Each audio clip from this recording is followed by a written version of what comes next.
సుమన్ గురు education YouTube ఛానల్కి స్వాగతం. మిత్రులారా, ఏపీ టెట్ 2026 ఎగ్జామ్స్ అనేవి ఆగస్టు 5వ తేదీ నుంచి ప్రారంభం కానున్నాయి. ఆగస్టు 5వ తేదీ నుంచి ఆగస్టు 16వ తేదీ వరకు ఈ ఏపీ టెట్ ఎగ్జామ్స్ ప్రాసెస్ అనేది కంటిన్యూ అవుతుంది. మరి ఈ సందర్భంలో ఏపీ టెట్లో 30 మార్కుల విభాగంలో తెలుగు కంటెంట్ అనేది ఉంటుంది. మరి ఈ తెలుగు కంటెంట్లో కాస్త సులభమైనప్పటికీ కూడా 30కి 30 స్కోర్ చేయడం అనేది కొంచెం కష్టంతో కూడినటువంటి పని. మరి దాని గురించి మనం ముందుగా కాస్త జాగ్రత్త తీసుకుంటే 30కి 30 మార్కులు ఈజీగా మనం స్కోర్ చేయగలం. మరి అందులో భాగంగా ఇదివరకే 6వ తరగతి తెలుగు వాచకంని తీసుకొని మొత్తం కంటెంట్ని నేను స్కాన్ చేసి 50 ప్రశ్నల రూపంలో మీకు 6వ తరగతి తెలుగు వాచకం నుంచి తెలుగు కంటెంట్ ఇవ్వడం జరిగింది. దాని తర్వాత ఇప్పుడు 7వ తరగతి తెలుగు వాచకం నుంచి తెలుగు కంటెంట్ని ఇక్కడ మీ ముందు పెడుతున్నాను. 7వ తరగతి తెలుగు టెక్స్ట్ బుక్ మొత్తం కూడా స్కాన్ చేసి వాటిలో ప్రధానమైనటువంటి అంశాలని, ముఖ్యమైనటువంటి అంశాలని ఏపీ టెట్కి ఎంతవరకు రావడానికి అవకాశం ఉన్నాయో అటువంటి అంశాలని ఇక్కడ మీకు నేను అందిస్తున్నాను. వీటిని ఎగ్జామ్కి వెళ్ళే ముందు తప్పకుండా ఒకసారి ప్రాక్టీస్ చేసి వెళ్ళండి. సరే, ఇంకా మన కంటెంట్లోకి వెళ్ళిపోదాం. వీడియోకి ఒక లైక్ ఇచ్చి వీడియోని చివరి వరకు చూడండి. ఇప్పుడు మనం కంటెంట్ని ప్రారంభించేద్దాం.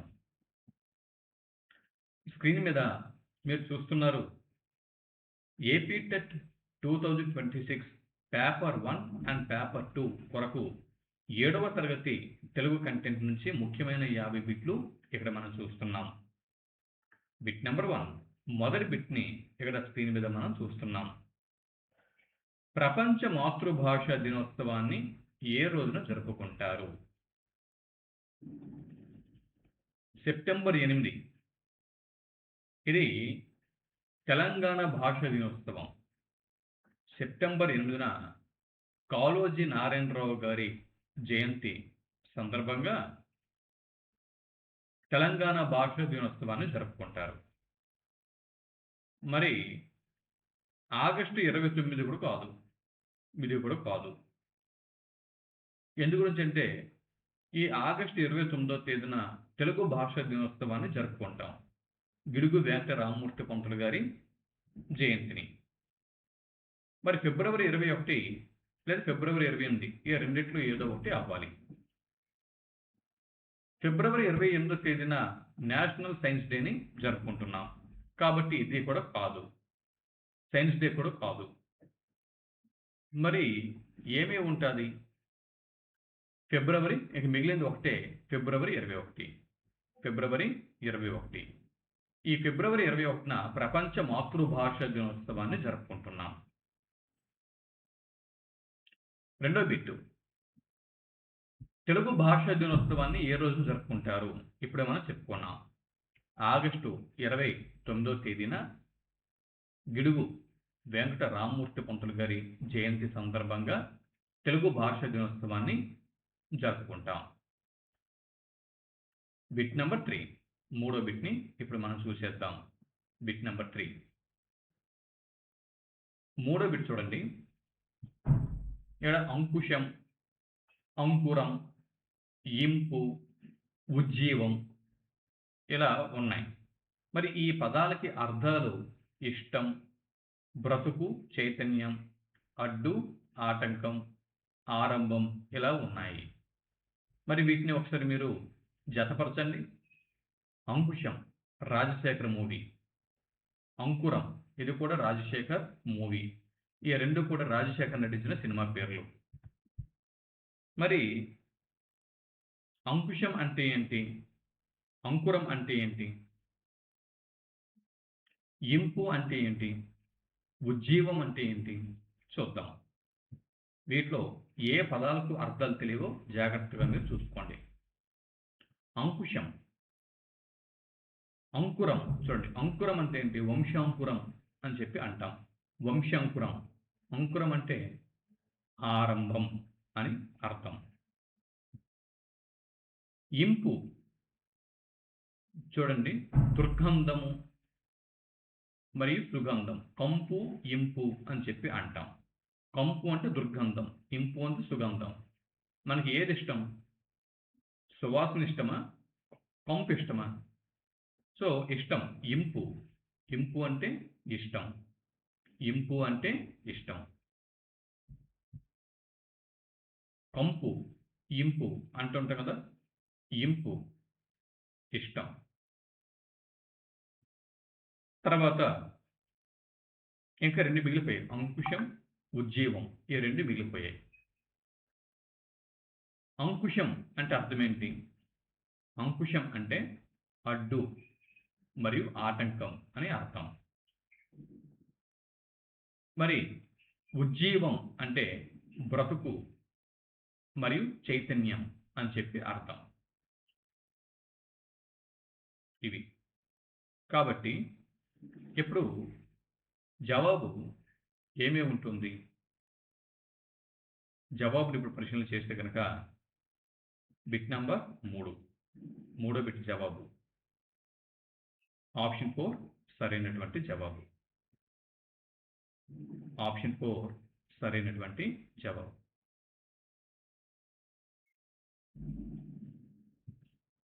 బిట్ నంబర్ 4, క్రింది కఠిన పదాలను వాటి అర్థాలను జతపరచండి. క్రింది కఠిన పదాలను వాటి అర్థాలను జతపరచండి.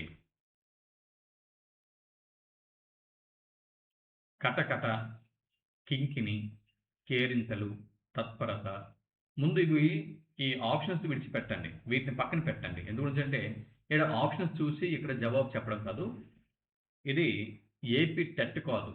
అంటే ఇక్కడ మనకి ఏ ఏ పదాలకి బాగా మనకి అవగాహన ఉంది, ఏ పదాల మీద మనకి అవగాహన లేదు, మనకి మనం టెస్ట్ చేసుకోవాలి.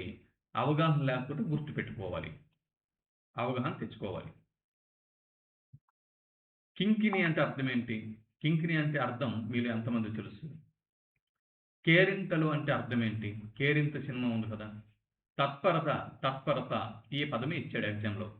తత్పరత ఈ పదం యొక్క అర్థం ఏమిటి అని చెప్పి అడుగుతాడు. ఏమని గుర్తిస్తాం? కటకట. ఇలాగ 4 పదాలు మీకు ఇచ్చాను కదా. ఇప్పుడు తత్పరత అర్థం ఏమిటి అని అడిగితే సమాధానం ఏమని చెప్తాం మనం? ముందు కేరింతలు, కేరింత సినిమా మీరు చూసే ఉంటారు. కేరింత శ్రీకాకుళం స్లాంగ్లో వచ్చినటువంటి మూవీ కేరింత. కేరింతలో ముఖ్యమైన కాన్సెప్ట్ ఏంటి? కామెడీ. కామెడీ అంటే నవ్వులు కదా. హాస్యం, హాస్యం ఎక్కడ ఉంటుందో నవ్వులు అక్కడ ఉంటాయి. కేరింత అంటే, కేరింతలు అంటే నవ్వులు అని చెప్పి అర్థం. దాని తర్వాత కటకట. కటకట అంటే కష్టం. అయ్యో కటకట ఎంత కష్టం వచ్చింది అంటాం కదా. కటకట అంటే కష్టం. మరి ఇప్పుడు ఉన్నవి కింకిని మరియు తత్పరత. ఈ రెండింటి యొక్క అర్థం ఏంటి? కింకిని అంటే గజ్జె లేకపోతే చిరుగంట అని అర్థం వస్తుంది. మరి ఇక ఫైనల్గా మిగిలిపోయింది తత్పరత అంటే ఆసక్తి అని అర్థం. ఇంట్రెస్ట్. తత్పరత మీన్ ఆసక్తి అని అర్థం వస్తుంది. ఇప్పుడు పక్కన ఉన్నటువంటి ఆప్షన్లో సరైన ఆప్షన్ ఏమి ఉంటుంది? ఆప్షన్ 3 సరైనటువంటి జవాబు. 5వ బిట్ చూడండి. అందుకే ముందు ఆప్షన్స్ చూడకండి, ఈ విధంగా చూస్తే ఈ విధంగా మనం ముందుకు వెళ్తే బిట్లు బాగా మనకి స్కోర్ అవుతాయి. క్రింది కఠిన పదాలను వాటి అర్థాలను జతపరచండి. క్రింది కఠిన పదాలను వాటి అర్థాలను జతపరచండి. చొక్కి అంటే అర్థం ఏంటి? నీరెండ అంటే అర్థం ఏంటి? పాపోతి అంటే అర్థం ఏంటి? వీవెన అంటే అర్థం ఏంటి? ముందు వీటి యొక్క అర్థాలను ముందు చూడండి, తర్వాత ఆప్షన్స్లోకి వెళ్దాం. వీవెన అంటే అర్థం. ఇప్పుడు వీవెన దీని యొక్క అర్థం ఏంటి అని బిట్ వచ్చిందనుకో, జవాబుగా మనం దేన్ని గుర్తిస్తాం? వీవిన అంటే విసనకర్ర అని అర్థం. వీవిన అర్థం విసనకర్ర. మరి పాథోతి అంటే అర్థం ఏంటి? పాథోతి జవాబు సముద్రము అని అర్థం. పాథోతి అంటే సముద్రము అని చెప్పి అర్థం. నీరెండ, నీరెండ అంటే అర్థం లేత ఎండ అని అర్థం. మీరు భిక్షా పాఠంలో గమనించి ఉంటారు. బీరెండ అన్న పదంని. బీరెండ అంటే తీక్షణమైన ఎండ. దానికి ఆపోజిట్ వర్డ్ నీరెండ అంటే లేత ఎండ. నీరెండ. ఈ నీరెండ అనేది మనకి చాలా ముఖ్యం. ఇందులో విటమిన్ డి అనేది దొరుకుతుంది నీరెండలో. కాబట్టి ఈ నీరెండలో అందరం కూడా కాసేపు గడపాలి ప్రతిరోజు కూడా. నీరెండ అంటే లేత ఎండ. చొక్కి అంటే పరవశించి అని అర్థం వస్తుంది. మరి ఇప్పుడు ఆప్షన్లోకి వెళ్దాం. సరైన జవాబు ఆప్షన్ 1 సరైనటువంటి జవాబు.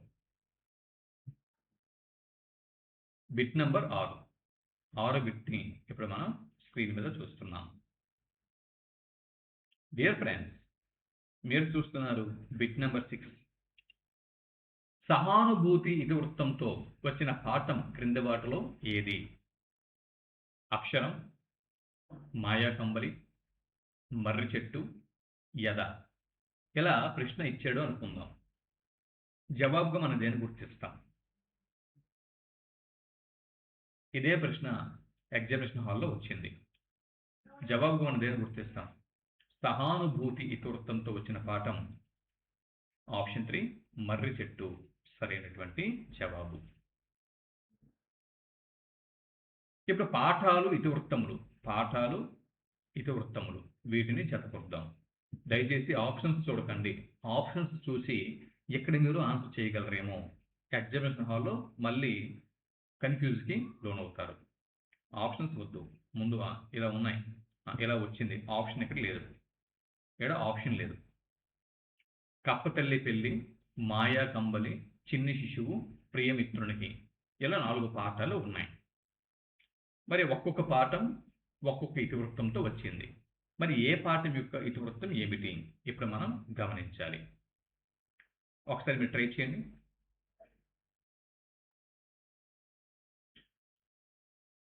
చిన్ని శిశువు ఉంది కాబట్టి శైశవ వర్ణన ఈజీగా మనం గుర్తుపెట్టవచ్చు. ఇది ఎవరైనా కూడా ఐడెంటిఫై చేసేస్తారు. శిశువు శైశవ వర్ణన, ఇది ఓకే. మరి మిగిలినది కప్పతల్లి పెళ్లి, ఇది కూడా ఈజీగా ఐడెంటిఫై చేయొచ్చు. అంటే మన తెలుగు ప్రాంతంలో వర్షాలు పడకపోతే, ముఖ్యంగా రాయలసీమ ప్రాంతంలో వర్షాలు కురవకపోతే వర్షాలు కురవాలి అని చెప్పి వరుణదేవుడికి వేడుకుంటూ కప్పలకి పెళ్లి చేస్తారు. ఈ సంప్రదాయం, ఇది ఒక సంప్రదాయం, ఇది ఒక సంస్కృతి. ఇది రాయలసీమ ప్రాంతంలో ఉన్నటువంటి సంస్కృతి సంప్రదాయం. ఇప్పుడు చూడండి, ఆచార సంప్రదాయం, ఇది ఒక ఆచారము, ఇది ఒక సంప్రదాయం కదా. కప్పతల్లి పెళ్లి అనేది ఎప్పటి నుంచో వస్తున్నటువంటి ఆచారం, ఇది ఒక సంప్రదాయం.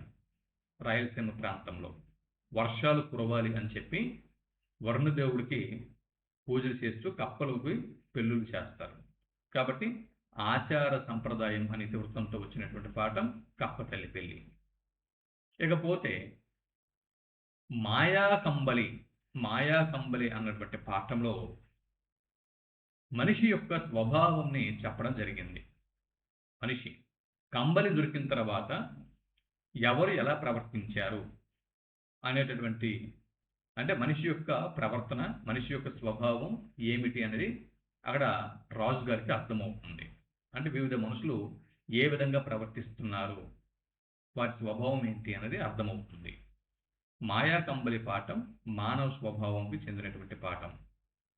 సో మాయాకంబలి పాఠంలోని ఇతివృత్తం మానవ స్వభావం.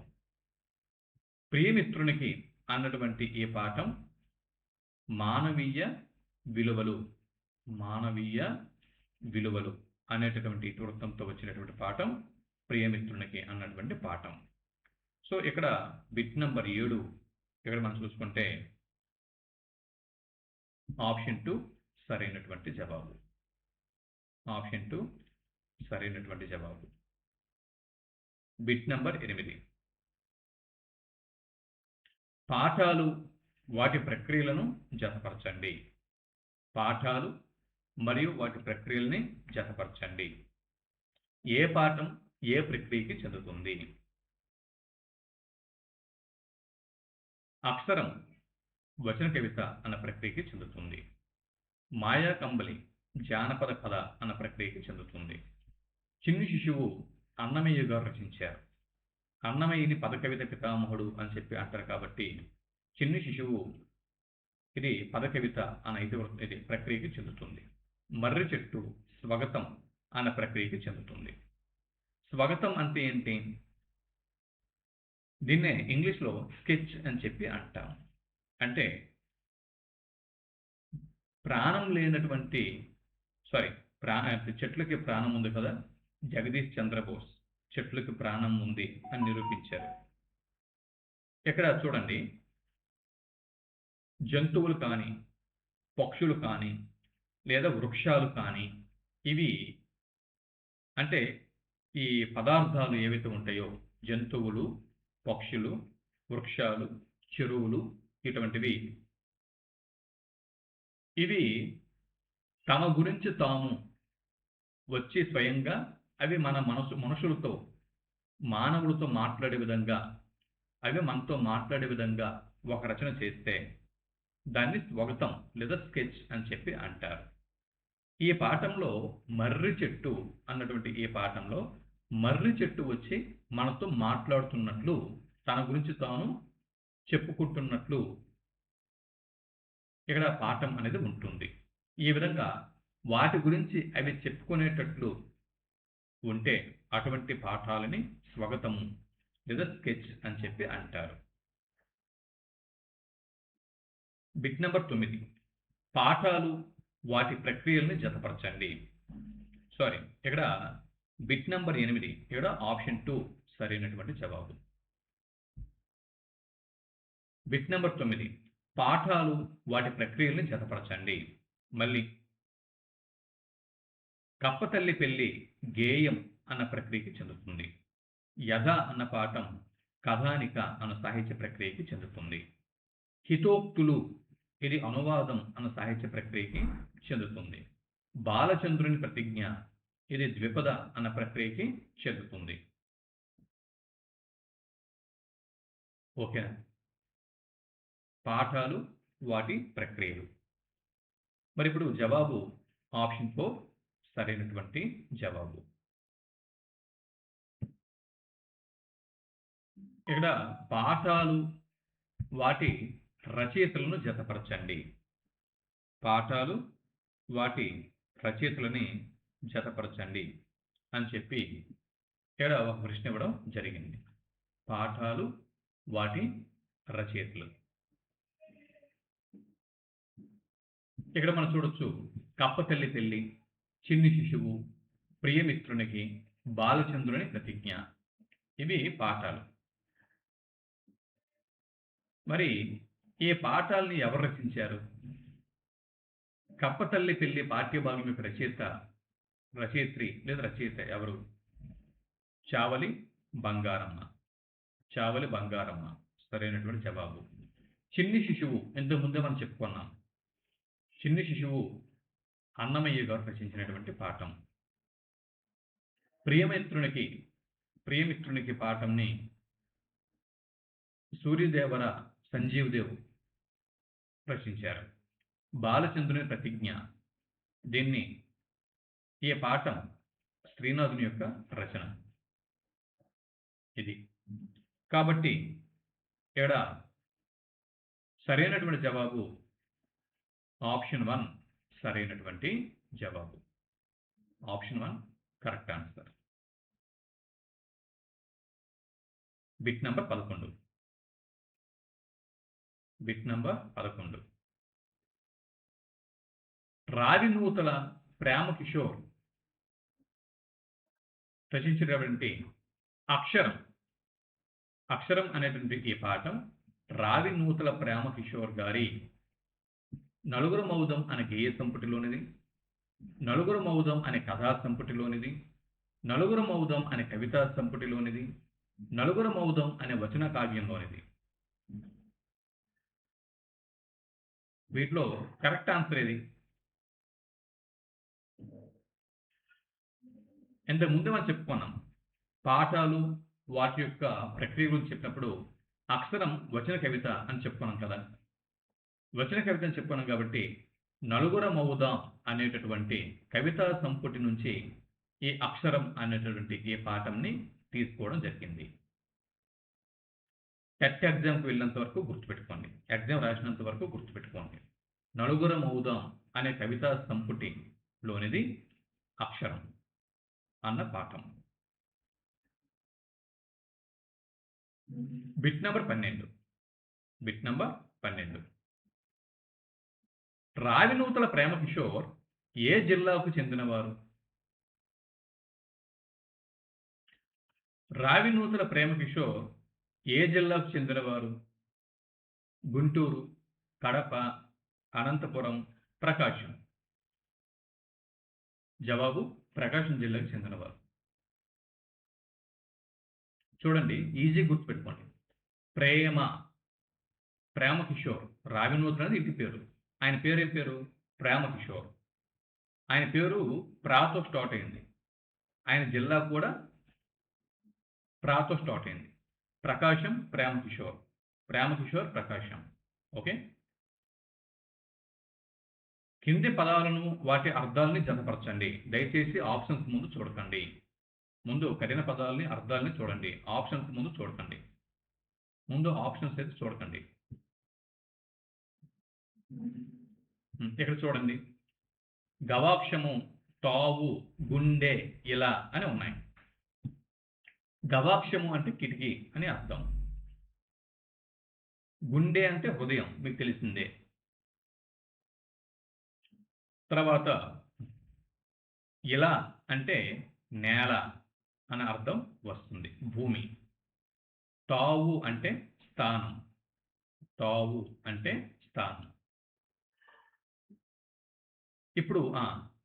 ఇప్పుడు చెప్పండి ఆప్షన్స్. ఇక్కడ ఉన్నటువంటి ఆప్షన్లలో ఆప్షన్ 3 సరైనటువంటి ఆప్షన్.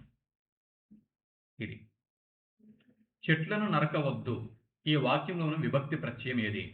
నిన్ను, నన్ను కూర్చి, గురించి, నీ లేదా ను అనుస్తే అది ద్వితీయ విభక్తి. కాబట్టి ఆప్షన్ 2 సరైనటువంటి జవాబు. గీత గీసినటువంటి అక్షరం ద్వితీయ విభక్తి ప్రత్యయం, ను ఉంది. 15వ బిట్టు ఇక్కడ చూడండి. 1966వ సంవత్సరంలో బంగారు నడిచిన బాట అనేటటువంటి రచనకు కేంద్ర ప్రభుత్వ విద్యాశాఖ బహుమతి అనేది లభించింది. కేంద్ర ప్రభుత్వ సాహిత్య అకాడమీ అవార్డు కావాలండి, కన్ఫ్యూజ్ అవ్వద్దు. కేంద్ర ప్రభుత్వ విద్యాశాఖ బహుమతి లభించింది. విద్యాశాఖ బహుమతి. బంగారు నడిచిన బాట దీనికి. మరి బంగారు నడిచిన బాట అన్నది నవల అన్న సాహిత్య ప్రక్రియకి చెందుతుంది. దీన్ని రచించిన వారు కలువకొలను సదానంద గారు. ఇక్కడ ఎన్ని బిట్స్ ఉన్నాయి చూడండి. 1966లో బంగారు నడిచిన బాట రచనకు కేంద్ర ప్రభుత్వ విద్యాశాఖ బహుమతి వచ్చింది. ఇది ఒక బిట్టు. దీన్ని రచించిన వారు కలువకొలను సదానంద గారు. ఇది రెండో బిట్టు. బంగారు నడిచిన బాట అనేది నవల అన్న ప్రక్రియకి చెందుతుంది. 3 బిట్లు ఇందులో ఉన్నాయి, చూసుకోండి. ఇకపోతే 1976లో నవ్వే పెదవులు ఏడ్చే కళ్ళు. పెదవులు నవ్వుతాయి, మనం నవ్వినప్పుడు పెదవులతో నవ్వుతాం, ఏడ్చేటప్పుడు కళ్ళతో ఏడుస్తాం. అవునా? ఏడ్చినప్పుడు కళ్ళ వెంబడి నీళ్ళు వస్తాయి, నవ్వేటప్పుడు పెదవులు స్పందిస్తాయి. నవ్వే పెదవులు ఏడ్చే కళ్ళు. ఈ రచనకు కొలవకొలను సదానంద గారు ఆంధ్రప్రదేశ్ సాహిత్య అకాడమీ అవార్డును అందుకున్నారు. బిట్టు మీకు రావచ్చు. అంటే ఆంధ్రప్రదేశ్ సాహిత్య అకాడమీ అవార్డుని కొలవకొలను సదానందం గారికి తెచ్చిపెట్టిన రచన క్రింది వాటిలో ఏది అని బిట్టు రావచ్చు. కొలవకొలను సదానందం గారికి ఆంధ్రప్రదేశ్ సాహిత్య అకాడమీ అవార్డును తెచ్చిపెట్టినటువంటి రచన క్రింది వాటిలో ఏది అని బిట్టు వస్తే నవ్వే పెదవులు ఏడ్చే కళ్ళు అని జవాబు గుర్తించాల్సి ఉంటుంది. మరి నవ్వే పెదవులు ఏడ్చే కళ్ళు అన్నది కొలవకొలను సదానంద గారి ఏ రచన? కథానిక, కవితా సంపుటి, కథా సంపుటి, నవల ఏ సాహిత్య ప్రక్రియకి చెందుతుంది? జవాబు కథా సంపుటి అని జవాబు గుర్తించాల్సి ఉంటుంది. కథా సంపుటి. నవ్వే పెదవులు ఏడ్చే కళ్ళు అన్నది కథా సంపుటి. దీనికి ఆంధ్రప్రదేశ్ సాహిత్య అకాడమీ అవార్డుని సదానంద గారు అందుకున్నారు. గుర్తుపెట్టుకోండి. తర్వాత అడవి తల్లి అనేది పిల్లల నవల. అడవి తల్లి అనేది పిల్లలకు సంబంధించినటువంటి నవల. అడవి తల్లి అనేది పిల్లలకు సంబంధించిన నవల. దీనికి ఇది పిల్లలకు సంబంధించిన నవల కాబట్టి కేంద్ర సాహిత్య బాల సాహిత్య అవార్డు లభించింది. మరి ఇంతగా దీన్ని రాసిన వారు ఎవరు? అడవి తల్లి అన్న నవలని ఎవరు రచించారు? అడవి తల్లి అనేటటువంటి నవలని కొలవకొలను సదానందం గారు రచించారు. ఆప్షన్ 1 సరైనటువంటి జవాబు. Bit number 18. 1930లో సంవత్సరం అవసరం లేదు, ముద్దు కృష్ణ గారి వైతాళికుల ద్వారా వీరి కవితలు వెలుగులోకి వచ్చాయి అనే ప్రశ్న అడిగి క్రింద ఆప్షన్లలో ఇలా ఉంటే ఇదే బిట్టు మీకు ఏపీ టెట్లో స్క్రీన్ మీద కనిపించింది. అప్పుడు జవాబుగా మీరు దేన్ని గుర్తిస్తారు? చావల బంగారమ్మ, కొలవకొలను సదానంద, బోనం నాగభూషణం గారు, లేకపోతే డాక్టర్ సూర్యదేవర సంజీవదేవ్ గారు. ఇప్పుడు చెప్పండి, ఈ బిట్టు ఏపీ టెట్లో వచ్చింది. జవాబుగా మనం దేన్ని గుర్తిస్తాం? జవాబు ఆప్షన్ 1 చావల బంగారమ్మ సరైనటువంటి జవాబు. ముద్దు కృష్ణ గారి వైతాళికులు ద్వారా చావల బంగారమ్మ గారి కవితలు వెలుగులోకి వచ్చాయి. 18 బిట్టు ఆప్షన్ 1 సరైనటువంటి జవాబు. దాని తర్వాత 19 బిట్ ఇక్కడ మనం చూస్తున్నాం. Bit number 19. కాంచన విపంచి అనే పేరుతో 42 కవితలతో కవితా సంకలనాన్ని విడుదల చేసిన వారు కింది వారిలో ఎవరు? చావలి బంగారమ్మ, కొలవకొలను సదానంద, బోనం నాగభూషణం గారు, డాక్టర్ సూర్యదేవర సంజీవదేవ్. వీటిలో సరైన జవాబును గుర్తించండి.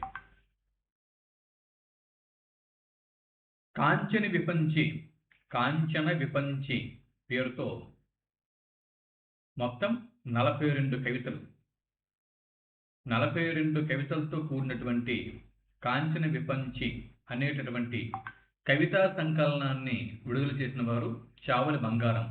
సరైనటువంటి జవాబు.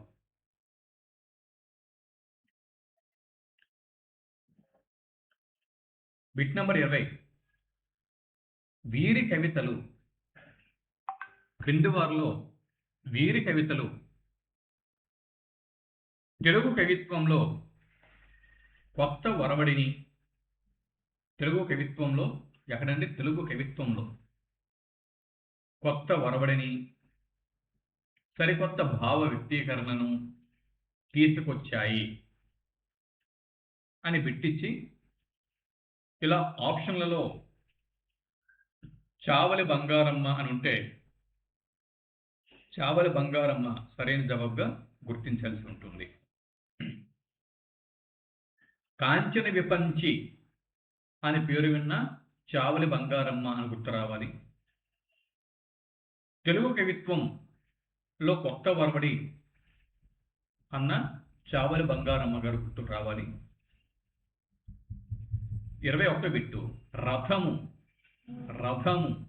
అన్న పదానికి వికృతి పదాన్ని గుర్తించండి. రథము అనేది ప్రకృతి పదం, దీనికి వికృతి పదాన్ని గుర్తించండి. రథము, అర్ధము, పల్లకి. జవాబు ఆప్షన్ 3 అర్ధము సరైనటువంటి జవాబు. 22వ బిట్టు క్రింది వాటిలో కరెక్ట్ స్టేట్మెంట్ని గుర్తించండి. నకారంని ధృతము అని చెప్పి అంటారు. కరెక్టే. ధృతము ప్రస్తుత వ్యవహారంలో లేదు. ప్రస్తుతం ఆధునిక వ్యవహారంలో ఈ ధృతము అనేది వ్యవహారంలో లేదు. ప్రాచీన సాహిత్య పద్యాలలో ధృతము ఎక్కువగా కనిపిస్తుంది. ఈ 3 స్టేట్మెంట్లు సరైనవి కాబట్టి ఆప్షన్ 4 సరైనటువంటి జవాబు. ఆ, ఈ, ఏ అనేవి సర్వనామములు. ఆ, ఈ, ఏ అనే సర్వనామముల్ని ఏమంటారు? గుణములు అంటారు, సవర్ణములు అంటారు, వృద్ధులు అంటారు, త్రికములు అంటారు. సరైన జవాబును గుర్తించండి. జవాబు ఆప్షన్ 4 త్రికములు అని చెప్పి అంటారు. ఆ, ఈ, ఏలను త్రికములు అంటారు. త్రికము మీది అసంయుక్త హల్లునకు ద్విత్వం బహుళంగా వస్తుంది.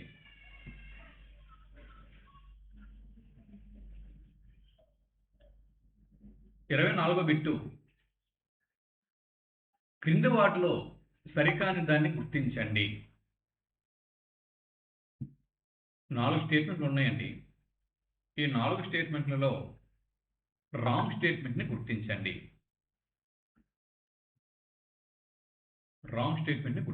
ఒకసారి స్టేట్మెంట్ చదవండి. వలన, కంటెంట్, పట్టి అనేవి పంచమి విభక్తి ప్రత్యయములు. అపాయము, భయము అనే సందర్భములను చెప్పినప్పుడు పదం చివర వలన వస్తుంది. పరాజయం, విరామం వంటి సందర్భములను చెప్పినప్పుడు పదం చివర పట్టి వస్తుంది.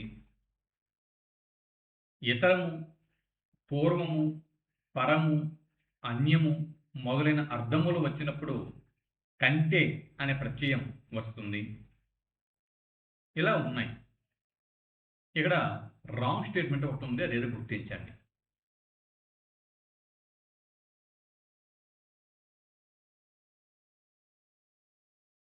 పేపర్ కొంచెం కఠినతరం పెంచాలి అనే ఉద్దేశం ఉన్నప్పుడు ఇటువంటి బిట్లు అక్కడక్కడ అడుగుతాడు.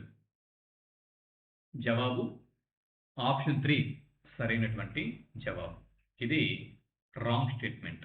మిగిలినవన్నీ కూడా కరెక్ట్ స్టేట్మెంట్లే. ఎందుకు రాంగ్ స్టేట్మెంటు అంటే పరాజయం, విరామం ఇటువంటి సందర్భములు చెప్పినప్పుడు కూడా పదం చివర వలన అనేది వస్తుంది. ఇక్కడ పట్టి కాదు, పదం చివర వలన అనేది వస్తుంది.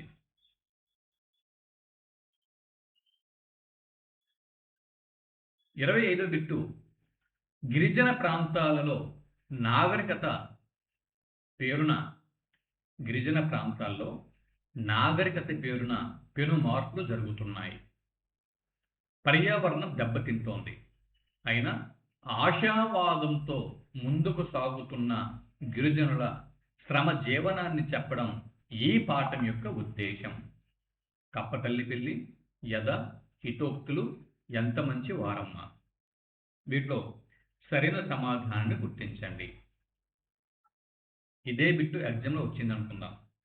జవాబుగా దేని గుర్తిస్తాం? జవాబు ఆప్షన్ 2 యద సరైనటువంటి జవాబు.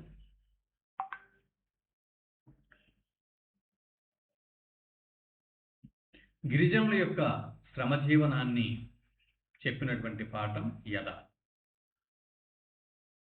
బోనం నాగభూషణం గారి కలం పేర్లు. బోనం నాగభూషణం గారు ఏ కలం పేర్లతో ఆయన రచనలు చేశారు? శూలాపాణి, ఓదండపాణి, భూషణం, ఫకీరు. క్రింద ఆప్షన్లు ఉన్నాయి, సరైన ఆప్షన్ని గుర్తించండి. జవాబు ఆప్షన్ 2 సరైనటువంటి జవాబు. ఆయనకు బోనం నాగభూషణం గారి కలం పేర్లు శూలాపాణి మరియు భూషణం. సరైనటువంటి జవాబు శూలాపాణి మరియు భూషణం అనే కలం పేర్లతో బోనం నాగభూషణం గారు రచనలు చేశారు. 27వ బిట్టు యద అనేటటువంటి పాఠం బోనం నాగభూషణం గారి ఏ గ్రంథం నుంచి గ్రహింపబడినది?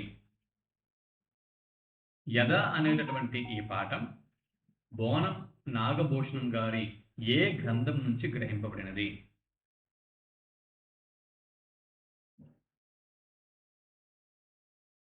భూషణం కవల, కొత్తగాలి కథా సంకలనమా, ఏది సత్యం ఏది అసత్యమా, కొత్తగాలి గేయ సంకలనమా? జవాబు ఆప్షన్ 2 కొత్తగాలి కథా సంకలనం సరైనటువంటి జవాబు. యద అనేది కథానిక అన్న ప్రక్రియకి చెందుతుంది ఈ పాఠం. ఇది కథానిక ప్రక్రియ చెందుతుంది కాబట్టి కథా సంకలనం అని మనం జవాబు గుర్తించాల్సి ఉంటుంది. కొత్తగాలి అన్న కథా సంకలనం నుంచి బోనం నాగభూషణం గారి యద అన్న పాఠం గ్రహింపబడింది. యదా పాఠం ఏ గ్రంథం నుంచి గ్రహింపబడింది అని డైరెక్ట్గా బిట్ అడగవచ్చు. కానీ యదా పాఠం బోనం నాగభూషణం గారు రచించారు అన్న విషయం కూడా మీకు గుర్తుండాలి కాబట్టి ఇలా ప్రశ్నలు ఇస్తున్నాను. 28వ బిట్టు హితోక్తులు అన్న పాఠం ఎవరు రచించారు? రాళ్లపల్లి అనంతకృష్ణ శర్మ గారు రచించారు. ఇది గుర్తుండాలని చెప్పి ఇక్కడ మళ్ళీ మెన్షన్ చేశాను. హితోక్తులు అన్న పాఠం రాళ్లపల్లి అనంతకృష్ణ శర్మ గారు రచించారు. అయితే రాళ్లపల్లి అనంతకృష్ణ శర్మ గారి ఏ గ్రంథం నుంచి హితోక్తులు అన్న పాఠంని తీసుకున్నారు? సారస్వతాలోకము, అన్నమాచార్యుల కృతుల స్వరకల్పన, శ్రీ శాలివాహన గాథా సప్తశతిసారము, అడివంటుకుంది. ఇలా ఉన్నాయి. వీటిలో ఏ గ్రంథం నుంచి రాళ్లపల్లి అనంతకృష్ణ శర్మ గారి హితోక్తులు అన్న పాఠంని తీసుకున్నారు?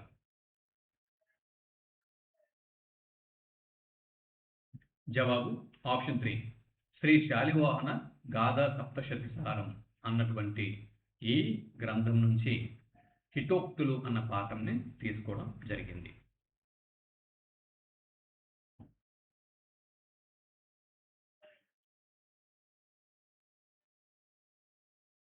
అడవంటుకుంది అనేది రాళ్లపల్లి అనంతకృష్ణ శర్మ గారి రచన కాదండి. ఇది బోనం నాగభూషణ శర్మ గారి రచన. బోనం నాగభూషణం గారి రచన. మిగిలినవన్నీ సారస్వతలోకము, అన్నమాచార్యుల కృతుల స్వరకల్పన, శ్రీ శాలివాహన గాథా సప్తశతి, ఈ 3 మాత్రం రాళ్లపల్లి అనంతకృష్ణ శర్మ గారి రచనలు. ఈ అడవంటుకుంది అన్నటువంటి ఈ పాఠం బోనం నాగభూషణం గారిది. వీరి తొలి కథ చిత్రగుప్త పత్రికలో ముద్రితం అయ్యింది. వీరి యొక్క తొలి కథ చిత్రగుప్త పత్రికలో ముద్రితం అయ్యింది. ఈ ప్రశ్న అడిగితే జవాబుగా దేని గుర్తిస్తామండి? ఎగ్జామినేషన్ హాల్లో టెట్ ఎగ్జామినేషన్ హాల్లో స్క్రీన్ మీద ఇలా బిట్టు వచ్చింది. జవాబుగా మనం దేని గుర్తిస్తాం? జవాబు ఆప్షన్ 3 బోనం నాగభూషణ శర్మ సరైనటువంటి ప్రతిసారి శర్మ అన్న మాట వస్తుంది. బోనం నాగభూషణం గారు. చిత్రగుప్త పత్రికలో బోనం నాగభూషణం గారి తొలి కథ ముద్రితం అయ్యింది. బిట్ నెంబర్ 30 రాళ్లపల్లి అనంత కృష్ణ శర్మ గారి బిరుదు క్రింది వాటిలో ఏది? రాళ్లపల్లి అనంత కృష్ణ శర్మ గారి బిరుదు గాన కళా సింధు, సంగీత కళారత్న, ఒకటి మాత్రమే కరెక్ట్, రెండూ సరైనవే. అంటే జవాబు ఆప్షన్ 4 రెండూ సరైనవే. గానకళ సింధు, సంగీత కళారత్న ఈ రెండూ కూడా రాళ్లపల్లి అనంత కృష్ణ శర్మ గారి బిరుదులు అన్న విషయం మనం టెట్ ఎగ్జామ్ రాసి బయటకు వచ్చినంత వరకు గుర్తుపెట్టుకోవాలి. 31వ బిట్టు రాయలసీమ సాహిత్యంలో పెనుగొండ కొండ పాటను రాసిన వారు ఎవరు? రాయలసీమ సాహిత్యంలో లేదా రాయలసీమ మాండలికంలో పెనుగొండ కొండ పాటను రాసిన వారు ఎవరు? ఈ బిట్టు ఏపీ టెట్లో వచ్చింది అనుకుందాం. రాళ్లపల్లి అనంత కృష్ణ శర్మ అని జవాబు గుర్తించాల్సి ఉంటుంది. 32వ బిట్టు షష్ఠి విభక్తి వాక్యాలలో 32వ బిట్ అండి.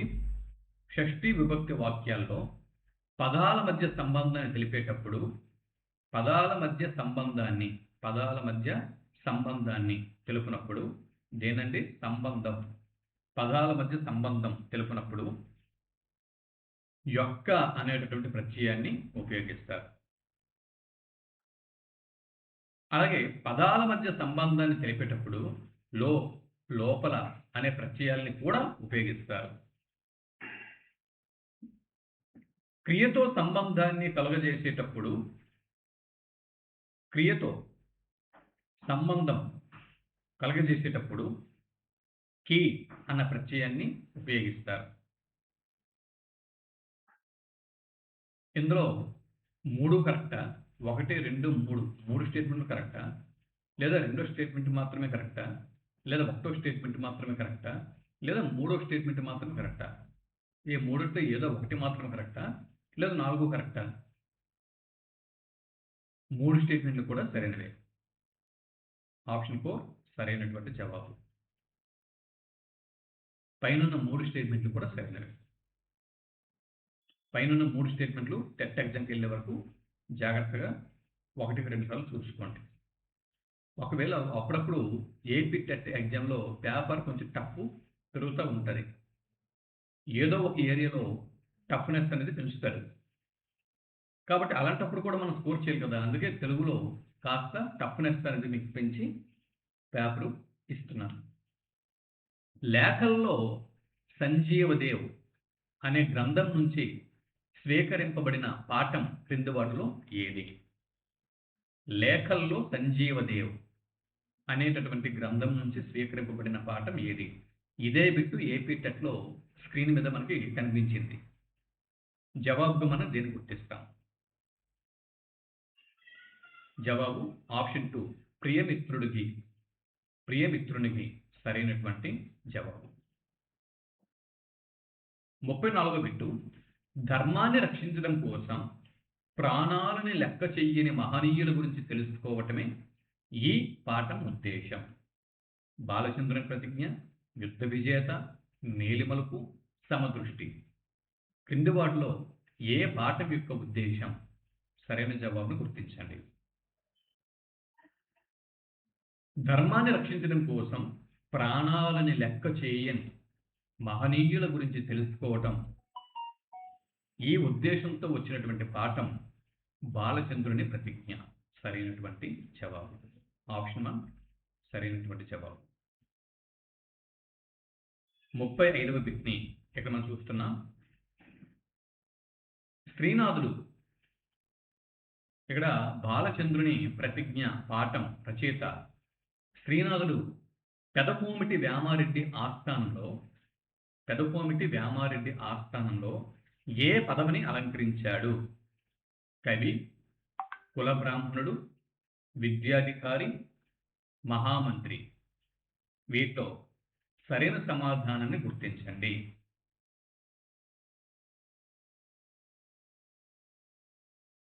జవాబు ఆప్షన్ 3 విద్యాధికారి సరైనటువంటి జవాబు.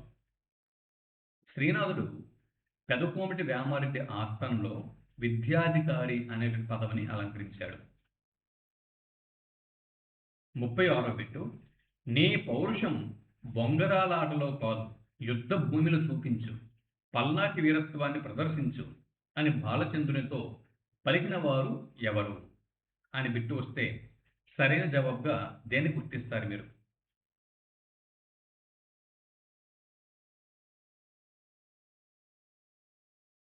జవాబు అన్నమ్మ సరైనటువంటి జవాబు. అన్నమ్మ జవాబు. ఐలమ్మ అనేది బాలచంద్రుని యొక్క తల్లి. యుద్ధ భూమికి వెళ్తానంటే ఐలమ్మ తల్లి బాధపడుతుంది. యుద్ధానికి వెళ్ళమని ఏ తల్లి కూడా పురమాయించదు. కాబట్టి ఐలమ్మ కాదు. నాగమ్మ ఈ యుద్ధంలో ఇక్కడ బాలచంద్రునికి ఎదురుగా ఉన్నట్టు శత్రుపక్షంలో ఉన్నటువంటి విలన్, సూత్రధారి. ఇక్కడ అన్నమ్మ, ఐలమ్మ అన్నప్పుడు ఐలమ్మ బాలచంద్రుని యొక్క తల్లి కాబట్టి ఐలమ్మ పలకదు. అన్నమ్మ అనేటటువంటి యువతి అంటే బాలచంద్రుడు తన వీధిలో తన తోటి వారితో బొంగరాలాట ఆడుతూ ఉన్నప్పుడు పొరపాటున ఆ బొంగరం వెళ్ళి అన్నమ్మ అనేటటువంటి ఒక యువతికి తగులుతుంది. ఈ అన్నమ్మ అనే యువతికి తగిలినప్పుడు ఈ యువతి బాలచంద్రుడికి పౌరుషం పుట్టేలాగా, నీ పౌరుషం బొంగరాలాటలో కాదు, యుద్ధ భూమిలో చూపించు, పల్నాటి వీరత్వాన్ని ప్రదర్శించు అని బాలచంద్రుణ్ణి రెచ్చగొట్టినటువంటి మహిళ అన్నమ్మ. పృథ్వీ అనే ప్రకృతి పదానికి వికృతి రూపం ఏమిటి? ధరణి, మన్ను, పొడమి, భువి. సరైన జవాబు పొడమి సరైనటువంటి జవాబు. 28వ బిట్టు సాధారణంగా సామీప్య విషయ సంబంధాన్ని అంతటా వ్యాపించడాన్ని గురించి చెప్పేటప్పుడు ఏ విభక్తిని ఉపయోగిస్తారు? తృతీయ విభక్తిని, ద్వితీయ విభక్తిని, పంచమీ విభక్తిని, సప్తమి విభక్తిని. ఇదే బిట్టు ఎగ్జామ్లో వచ్చింది అనుకుందాం. జవాబుగా దేన్ని గుర్తిస్తారు? సామీప్య విషయ సంబంధాన్ని, సామీప్య కామ విషయ సంబంధాన్ని కామ అంతటా వ్యాపించడాన్ని, వీటి గురించి చెప్పాల్సి వచ్చినప్పుడు ఏ విభక్తిని ఉపయోగిస్తారు? జవాబు సప్తమి విభక్తి అని జవాబు గుర్తించాల్సి ఉంటుంది. 39వ బిట్టు క్రింది పాత్రలను వాటి పాఠాలను జత చేయండి. నారాయణరాజు అన్న పాత్ర ఉన్న పాఠం ఏది? పోలమ్మ అన్న పాత్ర ఉన్న పాఠం ఏది? పూర్ణయ్య అన్న బావగాడు పాత్ర ఉన్న పాఠం ఏది? సత్యం, రాజు, సీత అన్న పాత్రలు ఉన్న పాఠం ఏది?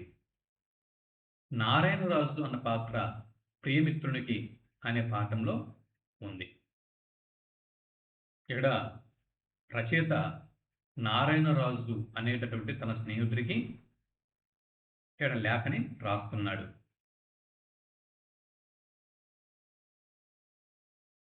రచయిత ఎవరు? రచయిత సంజీవదేవ్. సంజీవదేవ్ అన్న రచయిత నారాయణరాజు అనేటటువంటి తన ప్రియమిత్రునికి ఇక్కడ లేఖని రచించాడు. ఓకే. పోలమ్మ, పోలమ్మ అన్న పాత్ర ఉన్న పాఠం యద. యద పాఠంలో పోలమ్మ అన్న పాత్ర మనకి కనిపిస్తుంది. 7వ తరగతిలోని తృప్తి, ఆరో తరగతిలో తృప్తి అనేటువంటి పాఠంలో పూర్ణయ్య అన్న బావగాడు వంట మనిషి పాత్ర మనకి కనిపిస్తుంది.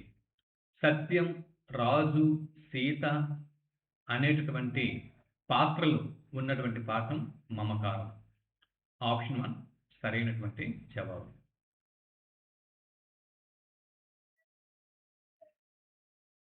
Bit number 40. సాధారణంగా కర్మను గురించి తెలిపే సందర్భంలో వీటిని ఉపయోగిస్తాం. సాధారణంగా కర్మను గురించి తెలిపే సందర్భంలో వీటిని ఉపయోగిస్తాం. జవాబు ఆప్షన్ 2 ద్వితీయ విభక్తి ప్రత్యయాల్ని ఉపయోగిస్తాం.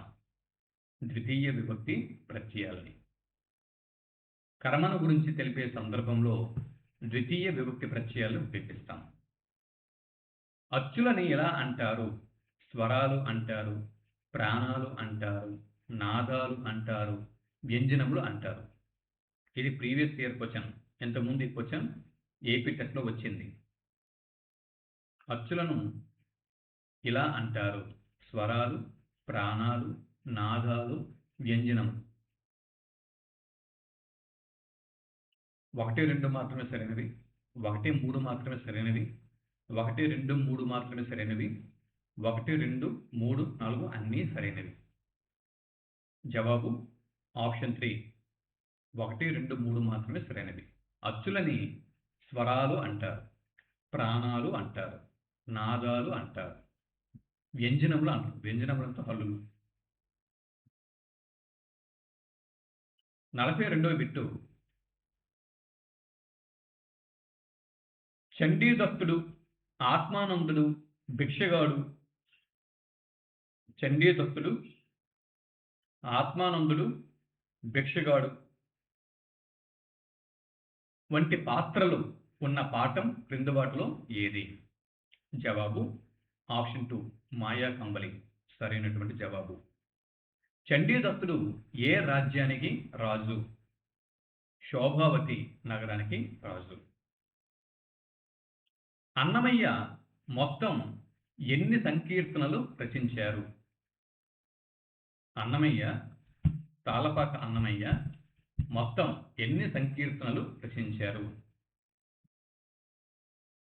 జవాబు ఆప్షన్ 3 32,000 సంకీర్తనలు రచించారు.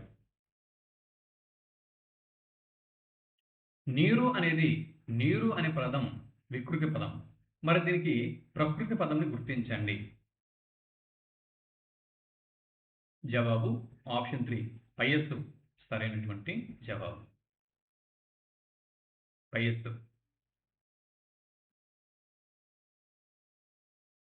46వ బిట్ని ఇక్కడ మనం చూస్తున్నాం.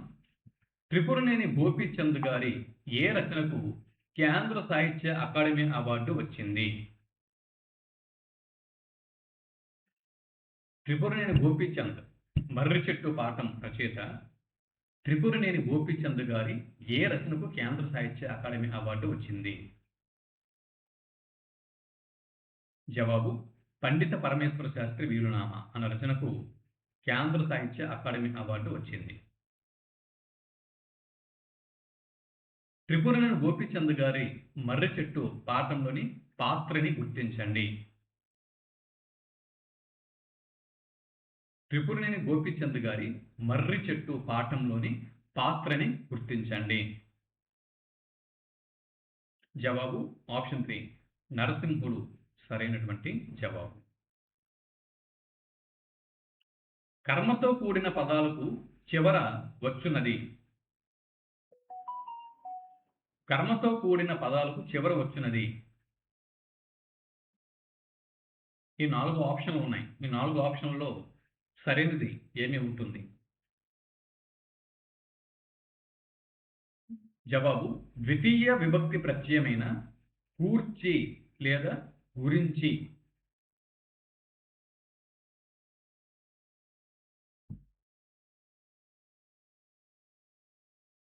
కూర్చి లేదా గురించి కర్మతో కూడిన పదాలకు చివర కూర్చి లేదా గురించి అనేది వస్తుంది. ద్వితీయ విభక్తి ప్రత్యయమైన కూర్చి లేదా గురించి అనేది వస్తుంది.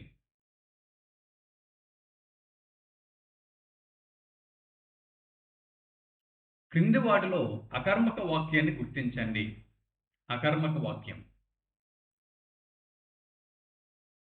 సూర్యుడు ఉదయిస్తున్నాడు అనేది అకర్మక వాక్యం. కౌసల్య రాముని చంపింది, ఇది సకర్మక వాక్యం. కర్మ. సారీ. కౌసల్య రాముని చూసి సంతోషించింది. ఎంత పెద్ద మిస్టేక్ చేశాను. కౌసల్య రాముని చూసి సంతోషించింది. కౌసల్య రాముని చూసి సంతోషించింది. ఎవరు సంతోషించారు? కౌసల్య కర్త, సంతోషించింది అనేది క్రియ. కర్మ ఏది? రాముని. ఇది సకర్మక వాక్యం.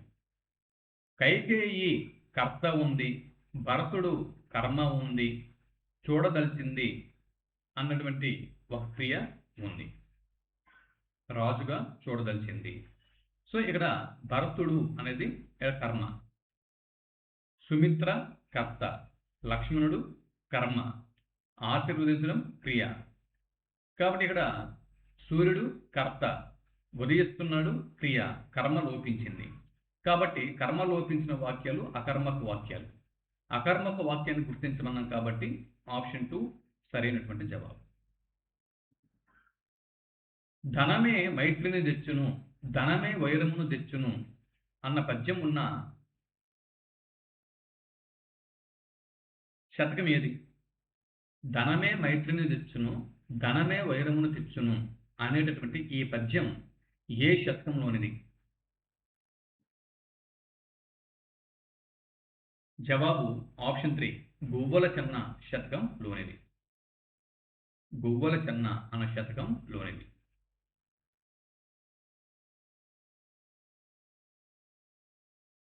ఇక్కడ మీరు చివరికి 50 బిట్లు, వాటి యొక్క జవాబులు మీరు ఇక్కడ చూడొచ్చు. మిత్రులారా, ఇప్పటికే 50 బిట్లు పూర్తయ్యాయి కదా. మొత్తం బిట్లన్నీ కూడా అంటే చాలా వరకు బిట్స్ కవర్ చేశాం కదా. మరి ఇంక పద్యాలు ఉండిపోయాయి. 7వ తరగతి తెలుగు వాచకం నుంచి ఇంక ఏముండిపోయి మాస్టర్ అంటే పద్యాలు అనేవి ఉండిపోయాయి. ఈ పద్యాల మీద నుంచి కూడా బిట్స్ అనేవి వస్తాయి. 6వ తరగతి తెలుగు కంటెంట్ గురించి మనం మాట్లాడుకున్నాం. అయితే ఈ పద్యాల గురించి సపరేట్గా ప్రత్యేకంగా ఇంకొక వీడియోలో మనం మాట్లాడుకుందాం. ఇప్పటికే వీడియో లెంత్ ఎక్కువైంది. వీడియో లెంత్ ఎక్కువ అవుతుంది కాబట్టి ఇక్కడికి వీడియో ముగించి ఈ పద్యాల గురించినటువంటి బిట్స్ ఎలా వస్తాయి, పద్యాలు పంక్తుల యొక్క వరుస క్రమం మీద బిట్లు వస్తాయి, పద్యం ఇచ్చి కొన్ని పదాల యొక్క అర్థాలు అడుగుతూ ఉంటారు, ఆ పద్యం సంబంధించినటువంటి ఆయా పంక్తుల్లో ఉన్నటువంటి అర్థాలు అడుగుతూ ఉంటారు, లేదా ఈ పద్యపాదం ఏ శతకంలోనిది, ఇటువంటివి అంటే పద్యాల నుంచి ఒక 3 రకాలైనటువంటి బిట్లు అనేవి వస్తూ ఉంటాయి. కాబట్టి ఈ పద్యాలకు సంబంధించి ప్రత్యేకంగా ఒక వీడియోలో వెంటనే 2-3 రోజుల్లో ఒక వీడియో అప్లోడ్ చేసి మీ ముందుకు తీసుకువస్తాను. అంతవరకు ఈ వీడియోని చూద్దాం. ఇందులో ఉన్నటువంటి 50 బిట్ల కంటెంట్ మీద పెర్ఫెక్ట్గా ఒక ఐడియాకి వద్దాం. 30కి 30 మార్కులు తెచ్చుకునే ప్రయత్నం చేద్దాం. ఇక్కడికి వీడియోని ఆపుదాం. వీడియోకి ఒక లైక్ ఇవ్వండి, మీ మిత్రులకి షేర్ చేయండి, మన ఛానల్ని సబ్స్క్రైబ్ చేసుకొని రెగ్యులర్గా ఫాలో అవ్వండి. నమస్తే.